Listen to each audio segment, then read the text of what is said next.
Repairing area with the Clone Stamp tool. The Clone Stamp tool uses pixels from one area of an image to replace the pixels of another part of the image. Using this tool, you can not only remove unwanted objects from your images, even you can also fill in missing area in photographs which are scanned from damaged originals. Step 1. Select the Clone Stamp tool in the Tools panel. Step 2.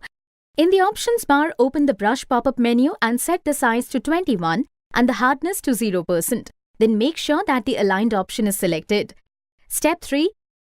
Click on Windows tab and choose Clone Source to open the Clone Source panel. Step 4. Select the Show Overlay and Clipped option in the Clone Source panel and make sure the opacity is set to 100%. Step 5.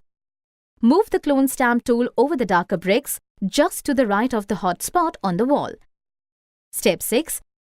Press Alt key, click to start sampling that part of the image. When you press Alt key, the pointer appears as Target Close Hairs. Step 7.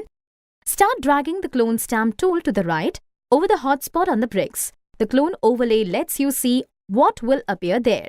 Step 8. Continue cloning the bricks until the entire hotspot is filled in. You can adjust your cloning by resetting the sample area as you did in Step 6 and recloning, or you can try deselecting the Aligned option and cloning again. Step 9. When you are over with the appearance of the bricks, close the Clone Source panel and click on File tab and select Save option to the save file.